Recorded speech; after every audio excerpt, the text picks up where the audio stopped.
o Dr. José Salgado, diretor clínico, porque, de facto, queria agradecer, em primeiro lugar, a oportunidade de fazer aqui a apresentação e de receber aqui os meus amigos e pessoas não conhecidas que fizeram o favor de vir,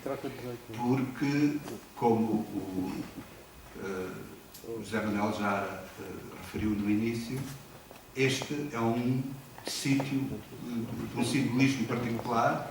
visto que está ligado não só a Egas Muniz, mas a toda aquela constelação de psiquiatras, o Joaquim Seabra Diniz, que também tem aqui uma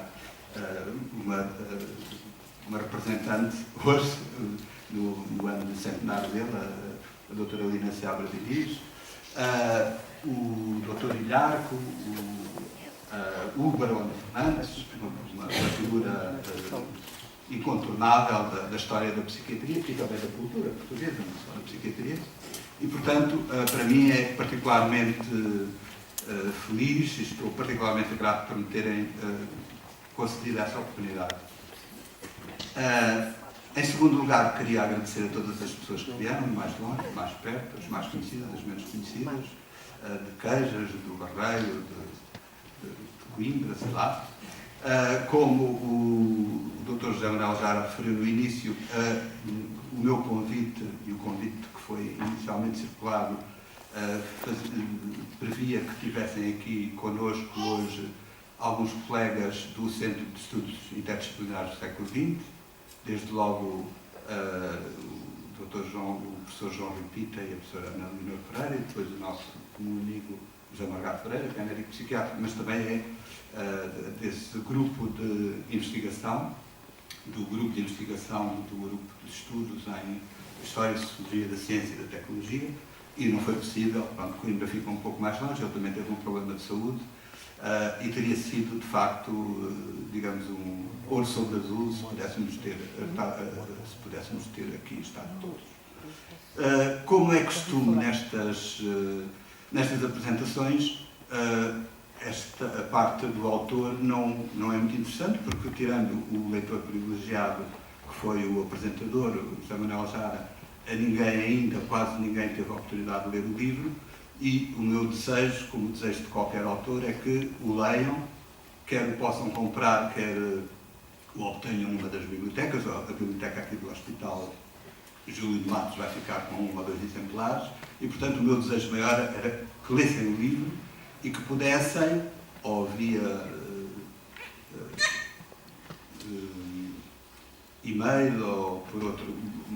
modo qualquer, fazer-nos chegar as vossas críticas, porque eram estas as duas palavras que eu queria dizer para fechar a minha charla, é que, de facto, em matéria do que dizemos uns dos outros, da história das coisas, das biografias, há um trabalho que continuamente se vai fazendo, ao contrário de ideias passadistas, segundo as quais uma história, uma biografia, um facto estava narrado de uma vez para sempre. A verdade é que há um trabalho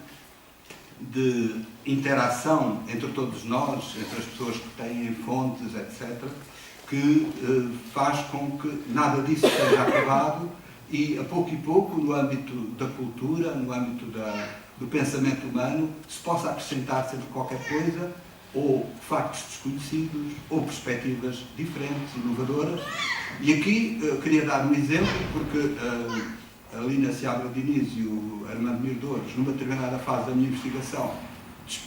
disponibilizaram alguma parte do espólio do Dr. Joaquim Seabra Diniz, e aí descobri uma coisa que refiro no livro, que é um diário do Egas Muniz, ou 2 diários do Egas Muniz, um sobre o Prémio Nobel e outro sobre os seus 80 anos,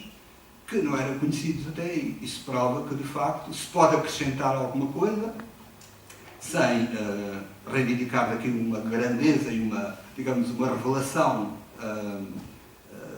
estrondosa, espetacular, mas que factualmente permite lançar um novo olhar,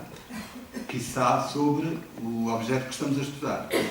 Na altura em que comecei, lembrei-me sempre do caso do François Mitterrand, Eu, por isto e por aquilo, também andei por terras de França e recordo-me de a maior parte das pessoas com quem falava, gente francesa, desconhecer que o François Mitterrand